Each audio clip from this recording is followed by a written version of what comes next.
Good morning, good afternoon, good evening, greetings, and might I add a side of salutations, welcome, and thank you for joining us to the Safe Room Feature and Security Side Quest.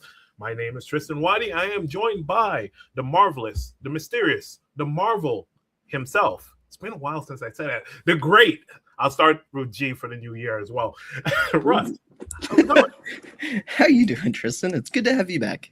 Yes, it's good to be back, right? I know vacation, you get relaxed, but then you get the hankering for the helping of dishing out that good old security knowledge. So it's good to be back, and it's good to speak to the people. And today is going to be a fun episode. As we say, hello, as always, to producer Jeff. Thank you. Ari, thank you. And also, thank you to you who are joining in. So I need to reintroduce us because that's what we do. And two, for those new joiners who are joining in, so let's start from the top. My name is Tristan Watty. I'm joining you from the Professional Services Division of AWS, where we help to accelerate customers' journey to the cloud in a secure manner, fashion, form, way, and mindset. And I'm joined by Russ. And Russ, where are you coming from? I'm coming from the Customer Incident Response Team, where we help customers contain and remediate their security events. It's usually not a good day if you're coming to see my team. But if you're having a bad day, at least my team's there to help. Yes, and Russ bakes cookies, so grab a cookie from Russ.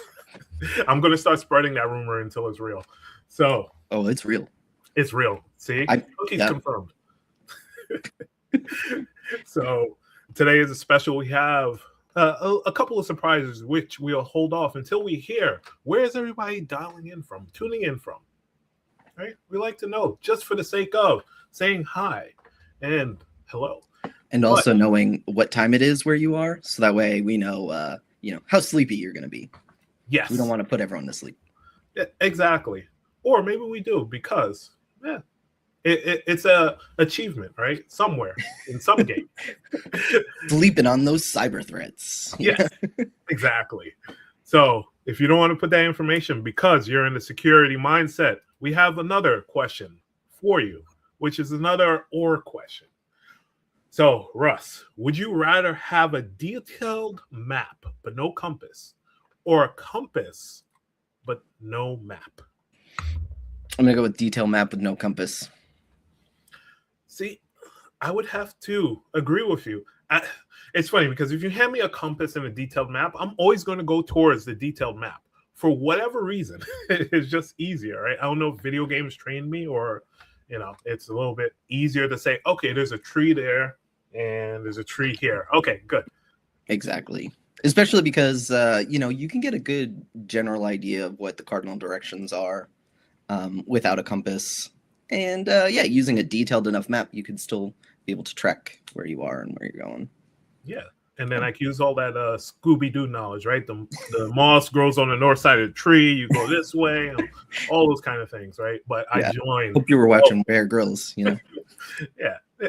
I joined Velvet and saying super sleepy. I kind of hear you on that. Yeah. And Skitcho, thank you for joining in. 2002. Rolex, thank you. See, we get all these time dots and stamps and everything in between. So wouldn't have known if we hadn't asked. Yeah. Knowing is half the battle. I love maps. I'm going to get that hat and that t-shirt, right? Because I love maps, right? You know what else I love? Secrets. You love? Right? Secrets. Exactly, right? And the thing you don't want a map of is your secret environment, right? So, they say if you love something, let it go. Right? Let those secrets go. Let those secrets go. In context, rotate them. Don't let them go to somebody who doesn't deserve to have them. But Russ, I know we're having a little fun because it's been a while. We've been bantering. So tell us where we came from last week. I'm coming off of vacation. We need to figure out where we were and where we're going today. Absolutely. So if you missed last week's episode, like Tristan, that's okay. We don't need to watch every single episode. We try to keep these a little modular, so that way you don't have to watch every single one. Just whatever topic you're interested in. Last week was our AI agents in action, where we went over accelerating security investigations with AWS SIR, which was a good one. I feel like Tristan kind of missed out on that. But this week, we have a special topic. Our episode is called A New Secret Has Appeared. GitGuardian joins the chat. I messed up on the name. That was terrible. No, yeah, coal in your stocking this year. No, but I think part of you didn't want to let go of the secret. That's the thing, right? It's your security heart. That's the main item, because not to spoilers, but we have some special guests from GitGuardian. But before we get to that, kind of the overview of where we're going, where a new secret has appeared. There's a bunch of conversations you can have about secrets, right?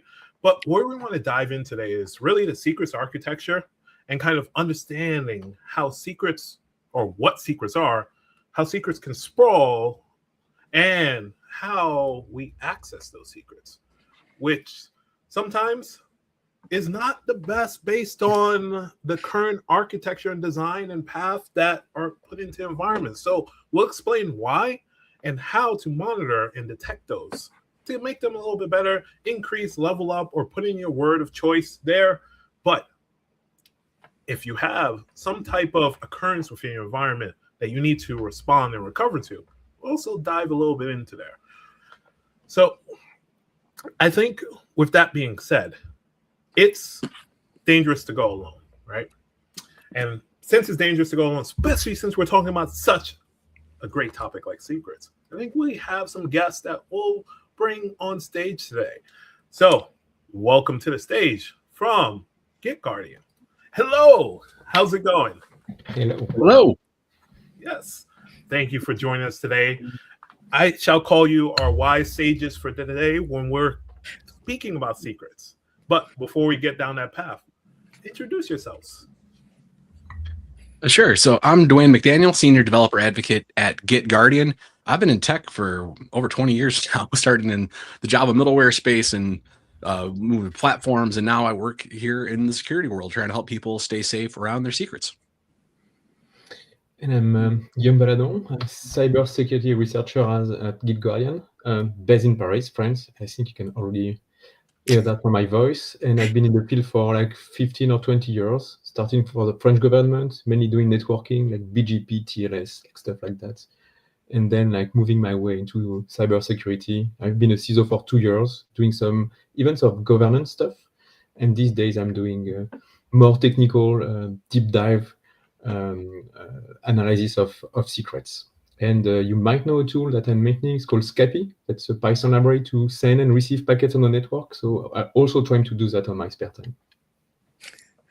You know, just in my spare time, whatever, it's fine. In the spare time, yeah, this is great. And this is why we brought some sages on the stage today to speak about the great topic, which is secrets, right? Because they have so much spare time and they're coming up with new methodologies, you know, while, yeah, just thinking and sleeping and breathing this. So that's great. And thank you for joining us today. Thank you. Greatly appreciate it. Yes.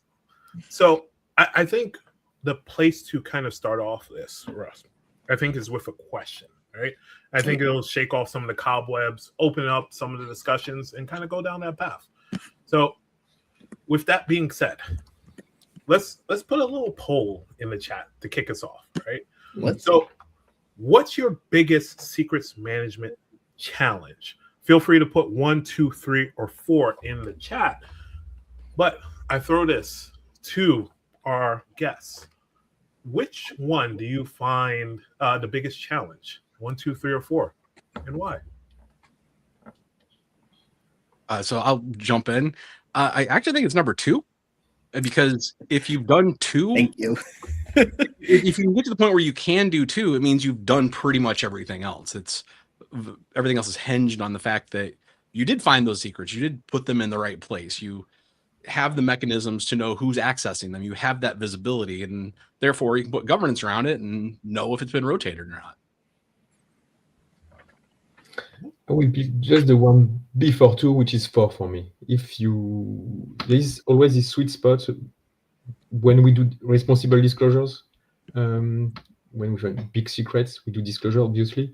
And there's always this sweet spot in the discussion where people, first, they didn't know they were exposed secrets, so that's our job. And then they're like, yes, thanks, but we don't really know what to do. It will take a little more time. So tracking who has access to what is this next step after finding the secret. And we often see people that are not willing to revoke or rotate because they don't know the consequences. So for me, it's 4.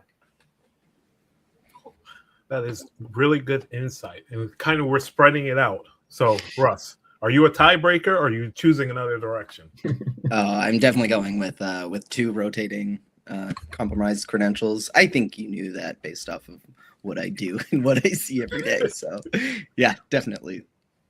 Yeah. But it looks like the chat agrees with you. We both have 2 and 4. Yeah. So does that mean I have to go outside the box and just kind of go 1 or 3, right? That's kind of the conversation. Yeah. So I think part of the conversation is also which lens you're looking at it from too, right? Because I know there's the builder side as you're trying to build it in a certain secure manner, fashion, form, right? And then there's other sides, like the inherited side, like, hey, I joined this organization, and how do you handle secrets within your environment? Like this. And you're like, oh no, right? Those are the kind of conversations that I had, and kind of how you get to change out of that. But I think to your point is finding exposed secrets or rotating, right? Rotating is also a big thing because usually that involves maybe some refactoring on the application side. We've had conversations with customers of saying, hey, we need to do automatic rotation. Well, we have to change our processes. We have to change from a manual process over to this because of whatever the reason may be, right? So I think that's part of where we go with the conversation, right? Is first talking and speaking about secrets. So how do secrets live within a cloud environment like AWS versus, other environments? And I think the place we drill back to is what's the secret, right?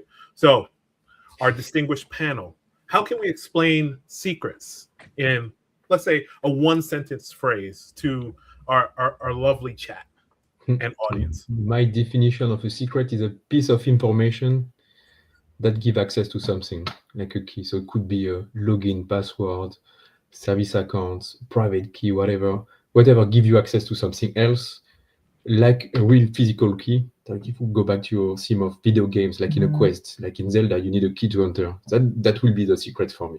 You need that to go further into the dungeon. Yeah, I concur. The way I always phrase it, it's the actual access mechanism, the thing that you possess, the thing you have, the thing you use, or you can trade in for that gets you past that trust boundary, past that authentication point. Yeah. And those are 2 great ways, and 10 billion points for using a Zelda reference. That goes to my heart to see. It rubs off on you, right? Because that's an easy way to understand it. And once you put it down and break it down to the 1s and 0s, as I call it, right? It's a lot easier to communicate why they're so important. We have to build this from the ground up and kind of make sure governance policies and things of that nature are in place, right? So the second part of this is, how do we interact with those secrets? And what I mean by that is, how are you calling for those secrets? How are you managing those secrets, right? Because now we understand from a base level what they are, right? Get secret value. Okay, how do we do that? So that's kind of the question that we need to kind of dive into a little bit, right? So if we're speaking from a general standpoint, where do we go with this conversation when we speak about how do we interact with those secrets? There's an unfortunate common answer, and if you share my screen here real quick, share my slide real quick, we have a pretty good example of what we see out there in the wild, whereas people just hard code the credential, and this is a huge problem. This is something we study here at GitGuardian. This works from a pure, does it function as an access key? Yes. But is it any longer a secret? Well, the definition of secret being something you're not supposed to see, then definitely no. We're living in 2025 at this point with the Verizon DBIR this year, we saw credential abuse become the #1 initial foothold for attackers, or the initial vector of attack. Many reports keep saying things like that. Even somebody from your team, Robert Saul, recently in a talk said that attackers are no longer breaking in, they are logging in. Or I'm paraphrasing him heavily, but this is why, is if you can see it in plain text, then that means anybody else that gets the code base or access to your systems can see it, and therefore they can simply use it to log in. Now, I want to throw one quick number out to put this in perspective, like how bad this is. And before we talk about how to properly do it, let me slide through. So one of the things we do as a company is we look at every single commit that hits GitHub public, and we scan it for a secret. We have a pretty complex engine, and you can go through our docs, and we have webinars about this, but how it works exactly. But we look at every new commit that hits GitHub public. Last year was like 1.4 billion or something like that across the platform, or anything that was private that becomes public, a public event. And we scan it. If it's got a secret, we email the author right then and there and say, hey, you've gotten a secret in here. You probably don't want to do that, and some more information about it. So we send out millions of those every year. And we put out a report every year with our findings. And you can download this. You can download this through Tor. We don't ask for emails. We don't ask for anything on this. We want everyone to have this information every year when we put it out. But last year we found 23.77 million hard-coded credentials added to GitHub, just added in the year 2024. That's not cumulative. That's just that one calendar year. And this is a 25% increase from the previous year. The stats go back, and we've watched this continually get worse and worse, so that, excuse me, slipping back up here real quick, but what we know, this problem unfortunately isn't going away, even though we keep talking about it and we keep saying there are better ways to do it, which hopefully we'll get into a little bit deeper in this conversation of how you should store them properly.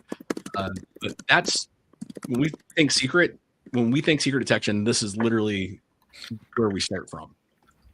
And those are some great points, just to make everybody aware of the scale of what we're speaking about, right? And as we start to speak through it, it's not always a hard uphill battle that you're trying to fight, right? It's simple changes in mindset, in architecture, in process and procedures to help reduce this, I would assume, drastically, right? Because parts of the conversation we need to speak about is, what's an architectural pattern that's good, and what's an anti-pattern that is bad, right? So, as you mentioned, is when you're looking at secrets, right, and you have a certain architectural pattern, and who can, let's say, store or access, right? When you look at what you just posted, right, even if it's, let's say, obfuscated, right, can somebody with credentials go in and just, I'll just see this by putting in a couple of extra commands, right? They're able to make it clear text if they want, right? We always go to the identity route and IAM and kind of the controls that we could put into place. We spoke about some automated rotation, but I know there's some dangerous anti-patterns to involve, right? As you mentioned, hard coding is one of them.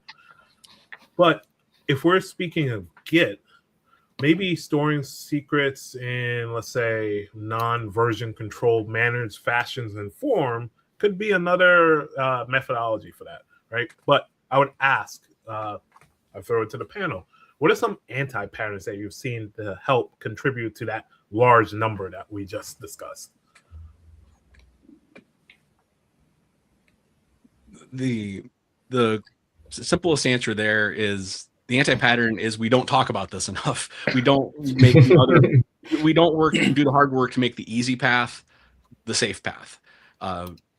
When you're up against it as a developer, I'm a developer advocate. I'm always going to advocate for the developer side of things. When you're up against it, you have a ticket and that thing needs to work. Like, production has a deadline, and you're being judged on, does the code run, not did we hit all of the T's and dot all the I's along the way, which is kind of what it feels like in the moment. So the anti-pattern is, we got it working and we'll deal with security later, I think is the bigger anti-pattern here. And one big and really important point also is that I think the hard coding a secret or having a secret somewhere in your code on GitHub is something that it, let's say, getting easy to understand, and we start discussing it and we have the data at GitHub. But then if you switch to something else, so is it okay to have secrets in Slack? What about your Salesforce instance? So there's a few months ago some leaks of data at Salesforce, or Salesloft indeed, and then people start to scan Salesforce and they were like, okay, there is no way we'll find secret in Salesforce. But indeed, some people are actually putting secret in Salesforce. In the first place, when you think of Salesforce, you say, that's not a place, that's not a vault, there is no secret. But people are putting secrets in unusual places. So that's one first point. You have secrets everywhere. And also, if you think you understand the whole picture, sometimes you are wrong. So I have a slide on that, Dwayne, if you want to show it, that the one number 15. It's just a great example of something you think it's okay, and indeed it's not. Oh, that's 15. So, sorry, it's a yes. Okay, that's some piece of research we did on Docker Hub. And at some point, we found hard-coded secrets in, let's call them Docker config, in their config file in JSON. And it was super surprising. And this pattern is really one of the biggest and the weirdest anti-pattern I found this year. So on top, you have this nicely looking Docker file where the developer is actually using arg and env with no hard-coded secrets. So it looks really, really perfect. And then as someone that knows how this secret sprawl works, he will use the docker build command to actually pass the secrets from the command line to docker build. That the example is not the best because the developer actually wrote the password on the command line. So it will be in the story in the shell, but you can use env variable. But docker build, what will it do? It will expand both variables, arg and env. So at the end of the day, in your final Docker image, you will add your kubecon. I did a slide for kubecon in Europe this year, and that's why you have this kubecon secret in the final image. So this is why I mean, scanning for secret is not something you should avoid. You need to scan everything that you are putting out there, using, and so on. And indeed, can you go on the next slide, Dwayne? And that will be it for this.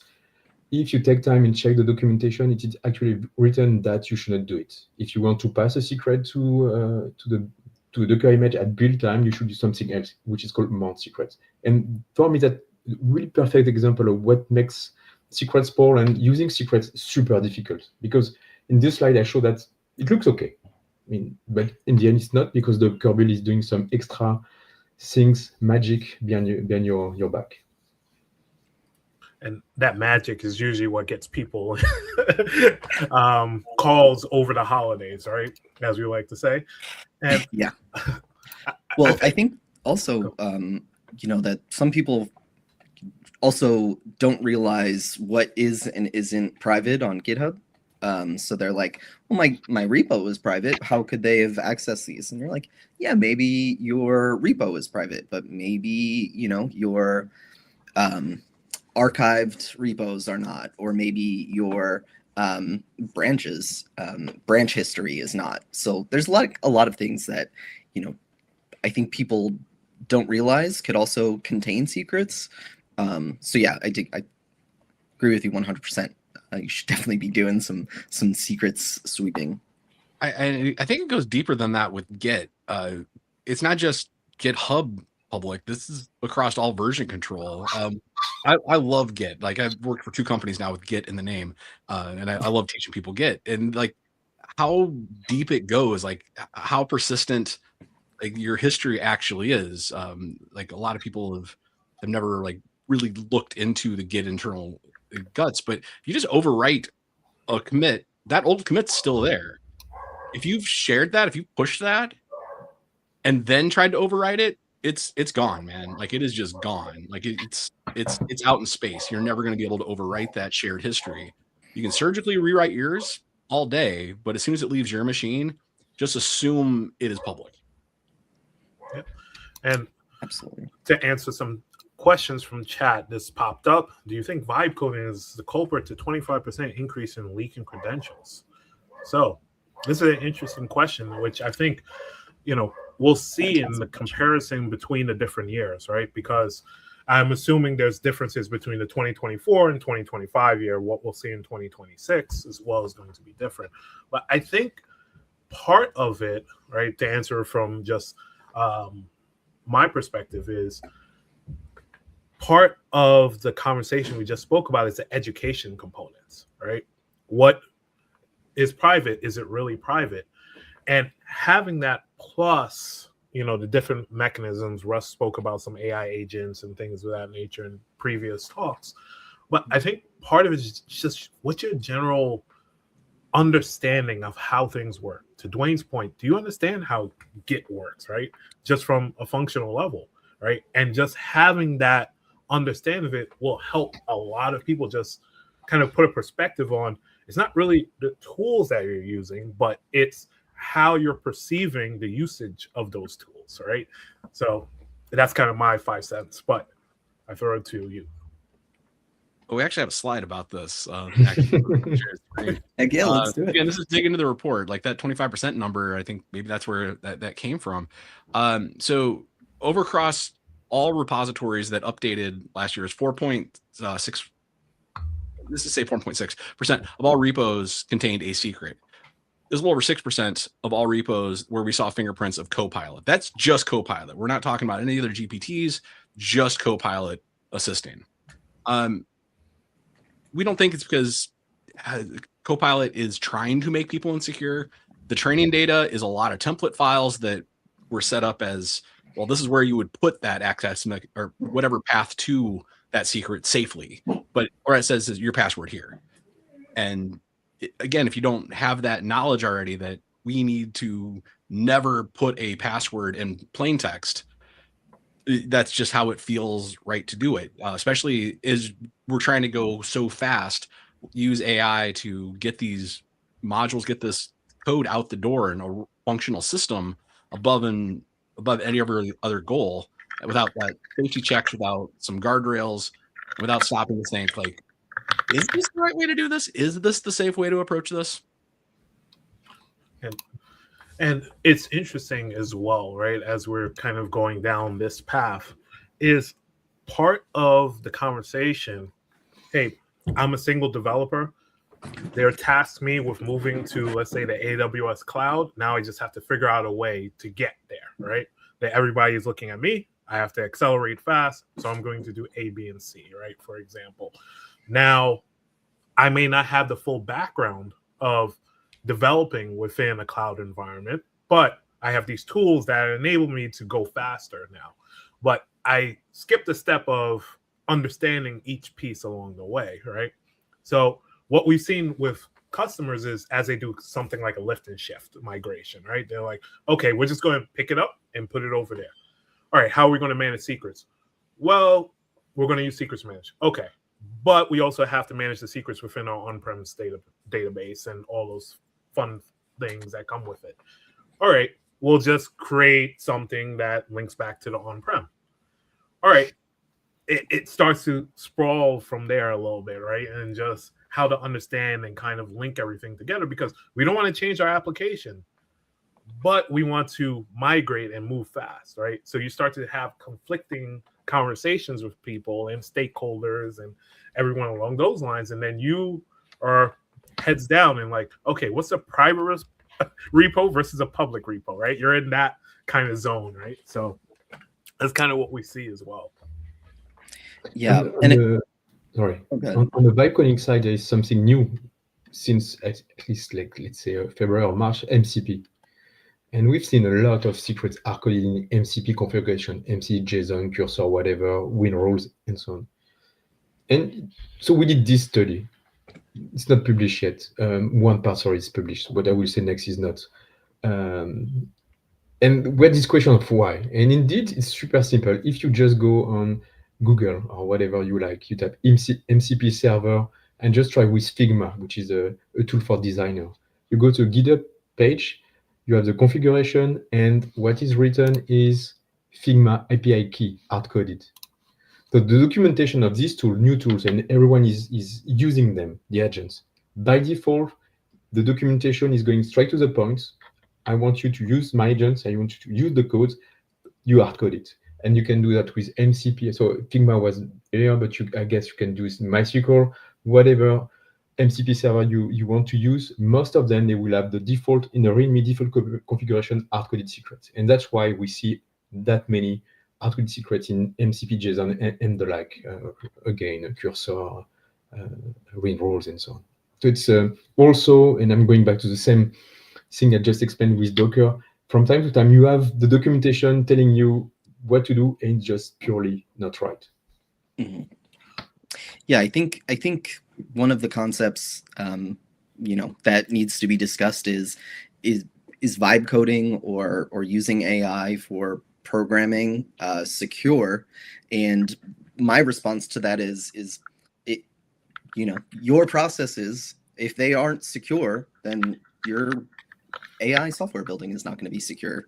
It's kind of like, it's going to use your existing processes, so you're still going to build insecure code, just faster. So you're just zooming right towards insecurity. Yeah, who needs access? Everyone, right? Those little things, and I think that also goes down to how access is handled in general, right? What are the typical access patterns, right?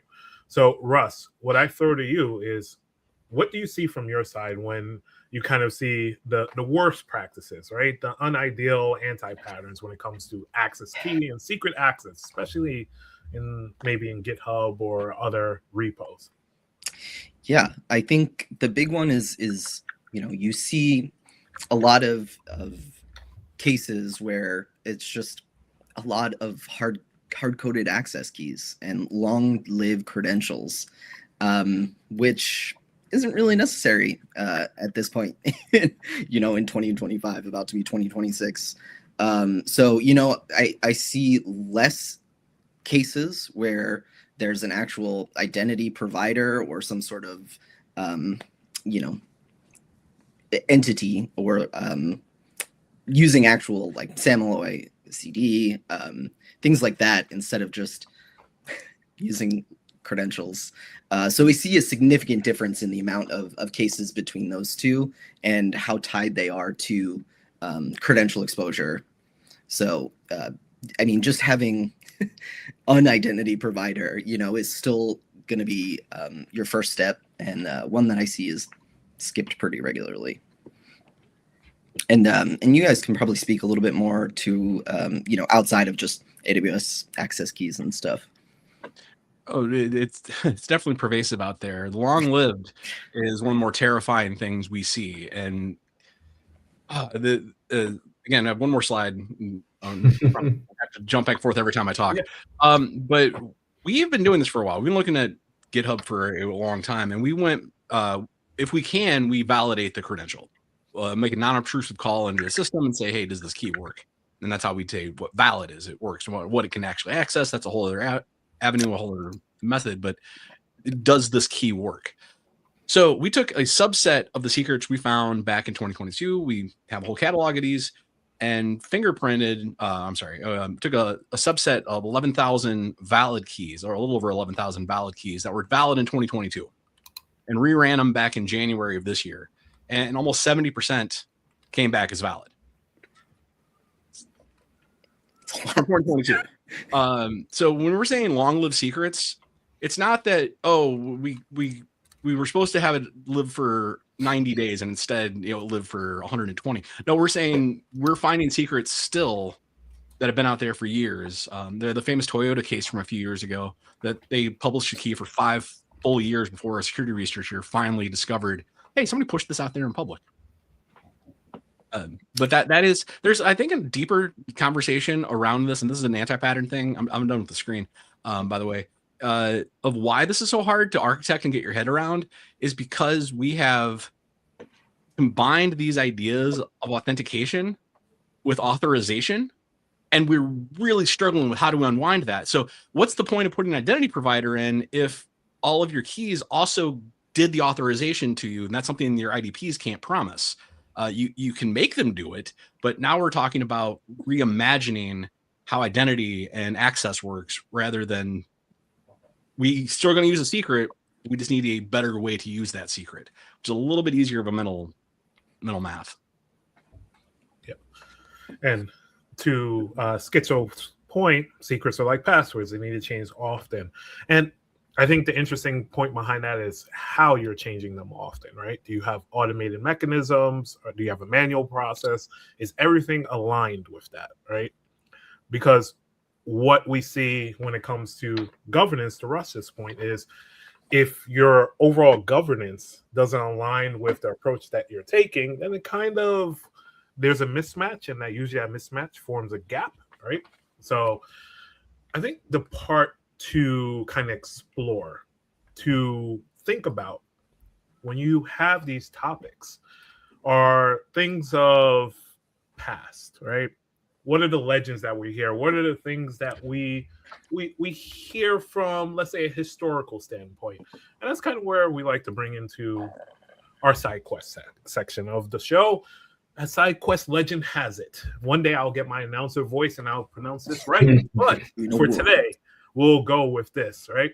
So to walk through those first-time joiners, essentially a side quest is basically a customer stories that we come up with this on the spot and kind of speak through it, kind of guide through it, and kind of hopefully learn from it.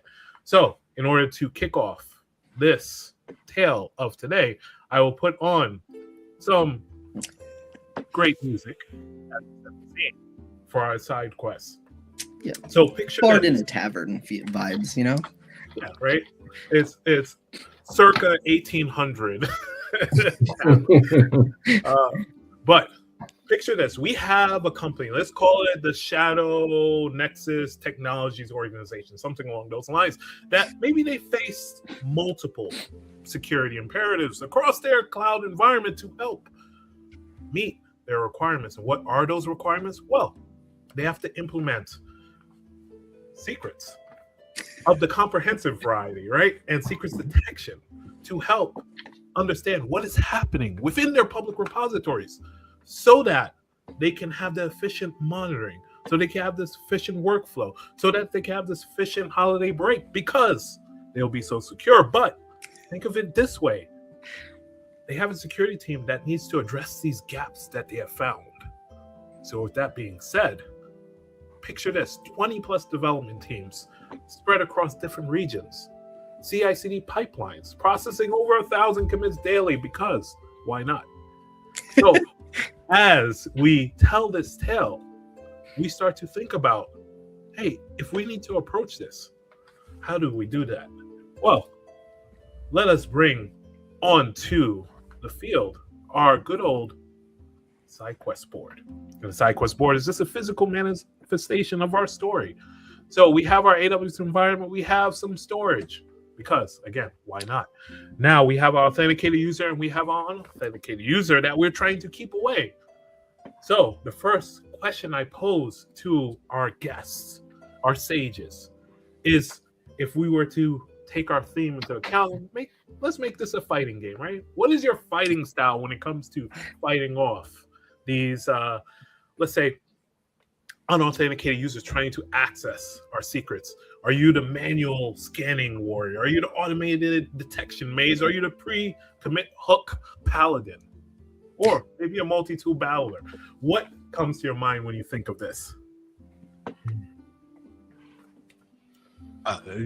For me, it's all about pre-commit. It's all about making sure that the secrets never leave my local machine. That's not to say that's foolproof. We've seen recent attacks, which Guillaume can talk much more in detail about than I can, that go after that. But just that one step, putting that one guardrail in place early, saves a whole world of problems down the road. Because if it's never shared, it's never pushed to pipe, it's never pushed away from the machine, then there's a lot of incident response you don't have to do.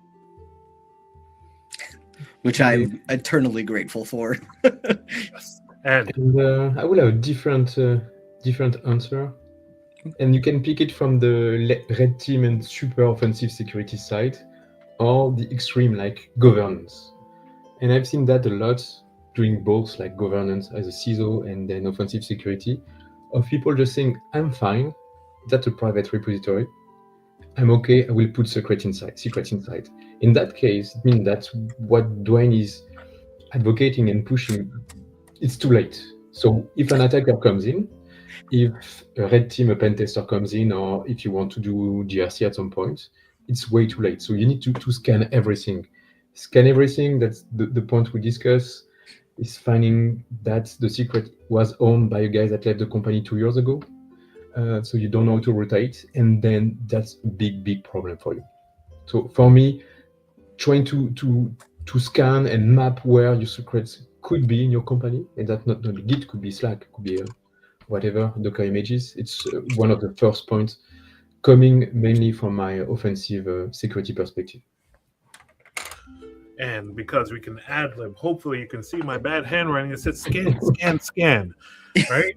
So we have pre-commit, we have scanning.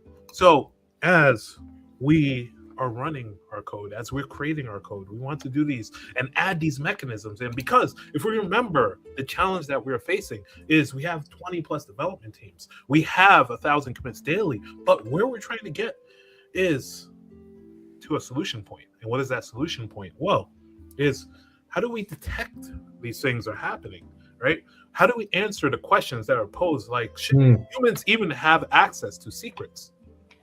This is a question. That's a good one. Yeah. I will say no, definitely no, but that's really far from the story we are telling you from pre-commit, and because we know that people will push, or for my story, like people already did the bad stuff. And since 2 weeks, I've been working on an attack. I mean, the analysis, not the attack itself, called Shayulu 2. And in that case, You sure it wasn't you? no, it was not me. I mean, I did too many like half hours work for it to be me. No. It took too many analyses. And in Shayulu 2, not only the developers were targeted, but also the CI. So I will guess that in a perfect world, some of these companies impacted by Shayulu 2, they never propagated these secrets to actual users. It was just there in CI. And we have signs, because the environment variable were also leaked, that not most, but some of these companies were using vaults. You can just say vault.company.com. So my guess that some of the secrets that were leaked were properly managed, but because the malware was executed in CI, managed to steal everything. In some cases, if you don't have short-lived secrets, you're basically dead. And if you don't do secrets monitoring, you're also dead, because you don't know you don't know the attack in the first place. You don't know that the secrets were exfiltrated. So it's not only about distributing the secrets to right people, it's also being able to do, the term will be, we call that NHI governance, but you can sum it up as secret observability. And with these attacks, being able to observe what is going with your secrets, where are they deployed, who can access them, and are they somewhere in the wild? That's, I think, the basics of this observability. Yes. And there's another proactive step, and that is deceptive technologies, decoy credentials, honey tokens, what we call them. They call them canary tokens, whatever you want to call them. But credentials that actually do go to a real thing. It's just that thing has no real access. It goes to a completely different AWS account, but it just sets off alarm bells and lets you know, hey, someone tried to use this. The companies that were able to react the fastest to Shayulu knew that, hey, someone's scanned our secret. Someone's tried to validate one of our secrets. That shouldn't have happened. What's going on there? And I can call you, Russ. Oh, they did. I do. Once we get through this this example of our company, I do want to kind of dig into Shayulu if we could. Yes. Yeah, I think that's a topic that everyone's interested in right now. So yes, exactly. Because as we told our tale, or as we tell our tale, we started to speak about monitoring. We started to speak about identity. We started to speak about, hey, go over here. That's where our AWS account is, into Oblivion that we can report and alert onto. So I think we have a bunch of mechanisms that we kind of built up, right? We have the detection, we have the defensive, right? We have the pre-commit, we have the scanning, we have maybe risk-based alerting, right? Based on kind of sending them off into Oblivion. But I think what we really need to do is take that step back and let's hit the pause game button, right? For a second, the Zach Morris timeout, as I call it. And let's take a step back, right? And that step back is going to be involved with one, saying, hey, a good applause because we made it through our little scenario, but also kind of a diving deep into this scenario that we were just speaking about. Because if you haven't heard, there's a big event that happened a couple of months ago now, right? That I think it's at the top of everybody's mind, right? And I think with that being said, I will hand it off to our sages to kind of brief us on this, right? And brief the audience on it. So take it away. Again, we do have a slide that one's going to make it a lot easier.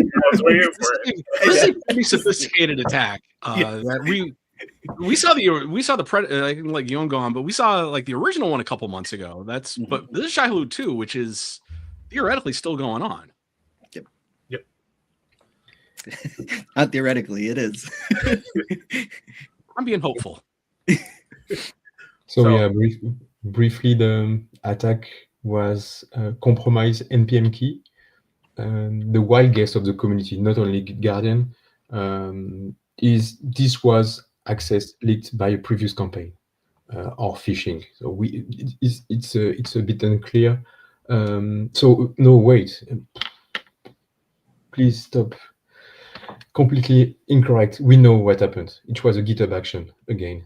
Sorry, I'm mixing. It's already late in the day in France, so I will rewind. And in that case, it was a compromised GitHub action. The attacker, they managed to get access to the NPM key by compromising the GitHub action, and then with the NPM key, they were able to push the post-hug compromise package to NPM, and then all of the developers, CI runners using the post-hug package were compromised. The payload was obfuscated. There is one important point that the payload was distributed in what they call the pre-install command in NPM, which is super critical, super dangerous, and a new package manager like PNPM in the Node.js environment are actually stopping to load any command in pre-install. So the community is trying to learn from that. And the pre-install was JavaScript obfuscated in such a way that if you try to have a look at it in a static way, it's almost impossible. You have to execute it in some form to be able to get the proper JavaScript code. And the code was going after secrets, was going after secrets in your environment variable, cloud secrets, and also launching a secret scanner, which is called TruffleHog, to gather the secrets. And these secrets were exfiltrated to GitHub. That's the main difference between Shai-Hulud 1 and 2. In Shai-Hulud 1, the attacker, they chose to exfiltrate to a webhook site that was quickly rate limited. So we believe that he didn't manage to get everything from this campaign. And in that case, the secrets are exfiltrated into GitHub. If the Shai-Hulud payload finds a GitHub account, GitHub token on your environment, it will use it to exfiltrate the data. If not, it will search a specific name called Shai-Hulud2.return, get a file, I think it was content.json, containing a valid GitHub token, and then using the token to exfiltrate. So for us, in the analysis, it was kind of a mix, because the first leak was from me, and then my GitHub token will be exfiltrated, and maybe the next leak will be Dwayne. Dwayne's data will be exfiltrated to my account by using my GitHub token, and then Russ, and then Tristan. And it was a bit of a mix. In this process of discovering the secret, the attacker missed one point. It was exfiltrating the cloud environment. We didn't find any valid or any secret at all in this cloud or JSON. And then by discovering the secret, another step they took is trying to get more NPM tokens and infect more and more packages. And at the end of the day, that all Shai-Hulud works, trying to push more malicious payload into more packages, and then scanning the secret, exfiltrating, and so on. So it was really, really bad. And one important thing to have in mind that some companies that we did disclosures to, they were not aware at all of what was Shailut.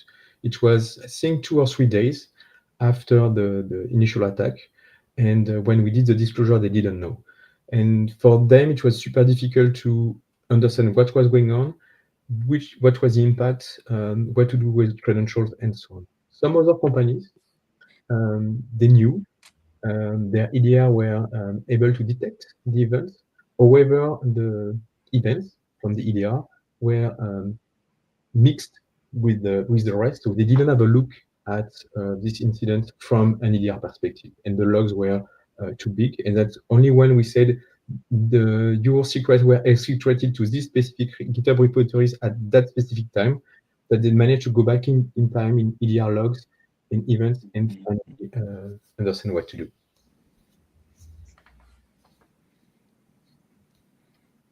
So with this kind of attack, right, based on all of the research that you've performed, how much of this could have been avoided from following some of the items that we discussed, right? Because when you look at it from a stakeholder standpoint, it's like, oh, maybe this was inevitable based on kind of architecture or design, as you mentioned, kind of the thought process. But if I was a stakeholder based on the research, what is it telling me that could have been avoided, right? A lot of possible answers. The first one, don't use NPM, use PNPM until the attacker, they change the way they work. So it's more like a checklist for security team. Go for PNPM. Next, try to teach your developers to pin the version they use, because that's one of the issue. The version was changed and the payload was in the new version. So if you don't need to change the version, pin it, just use the specific version you need to use in your dependency. That's for not super convincing. Next will be, and we've seen that in some environments, you could use Canary or Honey tokens. In the case that your secrets gets exfiltrated and tested, you will know. That could be super interesting to do. I've seen some hardening. I've seen one comment, restrict credential to be only used by your own network IP. It's a bit difficult to do for only one IP, but that's the idea. You can try to, depending on the service, on the endpoint, limit who can actually talk to you. We've seen that a lot with GitHub tokens, for example. Some GitHub Enterprise, it just restricts. So the token is valid, but it's not possible to do anything useful with it. To have this geo-fencing stuff, you can use short-lived credential. You can also, which means that when the runner is dead, it stops, the credentials are not working anymore. That's the case, for example, the GHS token, specific GitHub token using only in actions.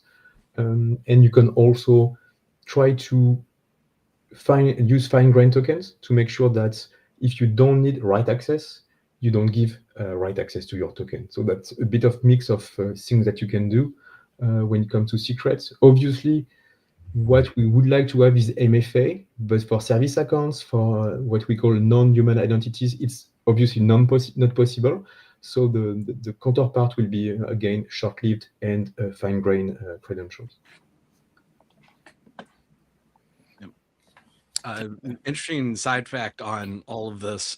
I was talking to somebody who researches this a few months ago from Scarf, and said 80% of all downloads of packages are tag latest. Yeah, if you inject something and it's going to affect the ecosystem very quickly, and that's what they were counting on with Shailut too. Yeah, they're counting on you using latest. So stop using latest for anything close to production. Yeah.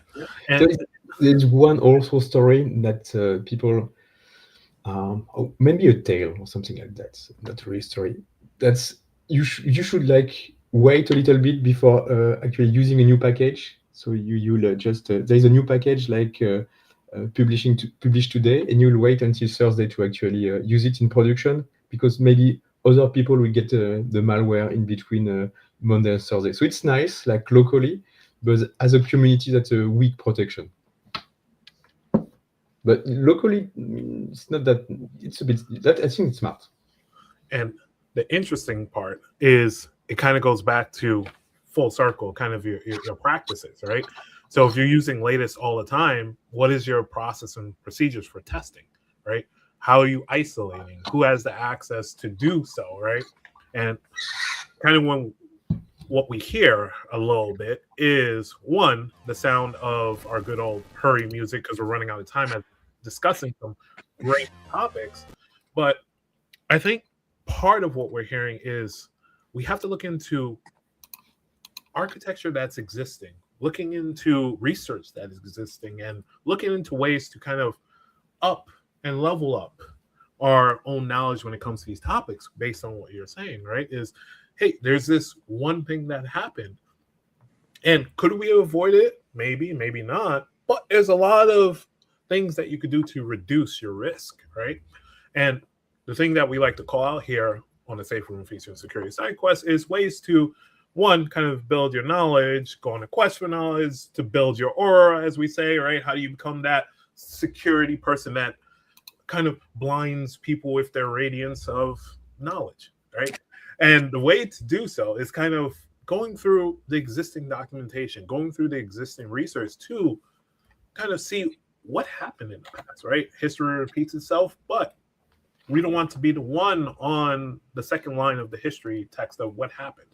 So certain ways to do this is kind of going through and understanding the basics. When it comes to AWS, leveraging things like secrets management.